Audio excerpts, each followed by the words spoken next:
What's up, world? This is your quick news with your boy Nick the Quick, and today we're going over top 5 NFL scouting combine performers. All right, starting with number 5, Peyton Wilson, linebacker from North Carolina State University. This guy is a beast. I'll give pro comparison Brian Urlacher. I think that Peyton still lacks some bulk that he's probably going to put on in the first couple of years of his NFL career. But definitely has elite speed. 4'4". Looking at his tape, he definitely has the physicality to be able to play in the box, disengage from offensive linemen, and make stops at the line of scrimmage or behind the line of scrimmage. Shows an ability to cover tight ends, and with that speed, definitely has the foot speed to be able to keep up with some of those elite tight ends, and again, be able to go from sideline to sideline, wreaking havoc on NFL running games. Number 4, Dallas Turner.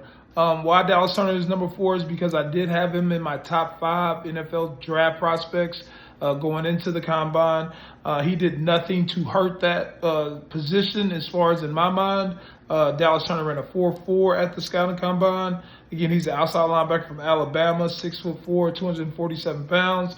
You look at his tape, elite edge rusher, as I said last week in my videos, going over my top 5 draft prospects, and he put it on tape. I mean, he ran a 4.47. This guy, again, is going to be an elite day one pass rusher. Still needs to show an ability to be able to put on a little bit more bulk, to be able to sustain and hold up at the line of scrimmage to stop the run.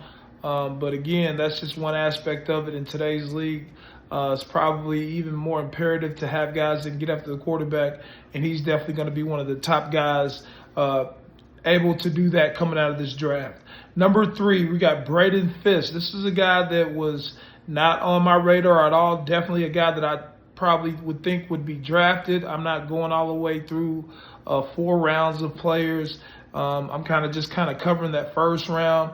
But Braden Fisk definitely popped at the combine, ran a 4.78. He's a defensive tackle out of Florida State, transferred in from Western Michigan. Braden is 6'3", 292 pounds. Last year he had 9.5 tackles for loss and finished with 6 sacks. Big time numbers for an interior defensive lineman. Braden does lack length in his wingspan, which scouts love. That ability to be able to extend and keep offensive linemen at bay makes it easier to disengage from those offensive linemen and get off and make blocks. Also, being able to use that length in your wingspan to create that space to work an edge on offensive linemen. Braden lacks that, but definitely looking at his tape, that speed shows up. He's still able to get to the edge of offensive linemen, and he has great hands.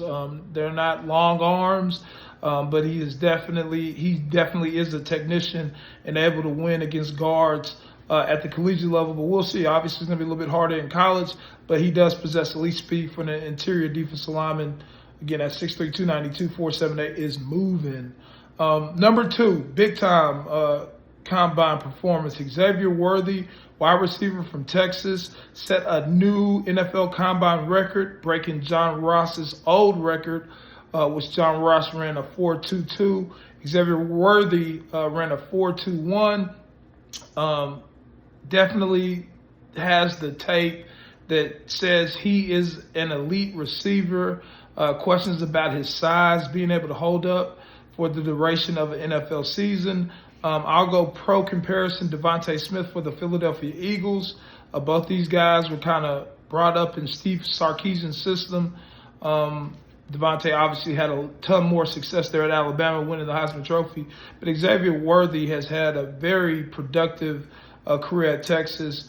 And then with that 4.21 speed, he's a guy that probably went from anywhere from a second to third round pick to, first round pick. With that speed, his tape, I definitely expect some organization, maybe they got 2 picks in the first round to, maybe draft him with that second pick as somewhat of a luxury pick. But I think somebody's going to jump out and take that guy early on. With that speed, you just can't coach it. And again, he does have tape that says he's an elite receiver.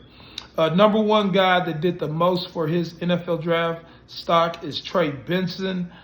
Trey Benson, all these guys definitely have the tape. Trey Benson is more of the same dominant tape as far as college football last year. Probably top 3 running back in all of college football. Ran a 4.39. This guy's 6'1", 215. Transfer from Oregon. Has all the tools to be an elite running back. There's a lot of questions on the value of running back in today's NFL, but I think guys like Christian McCaffrey, what we are going to see in free agency with Saquon Barkley and Derrick Henry, I think that's going to prove that the NFL does still value NFL running backs. And Trey Benson is a guy with elite speed, can break the tackle, can break the long run, make guys miss in short space. Definitely expect him to be a guy that's drafted in the first round, but we'll see. Even early second round still proves that there is high value for the running back. I think this is a guy that went from probably early third round, late second round to, again, a first round guy. We'll see if the team jumps on him. I know that, we talk about playoff football, running games are huge. So maybe it's not one of these franchises that are at the top of the draft, really looking at maybe quarterback or offensive lineman needs.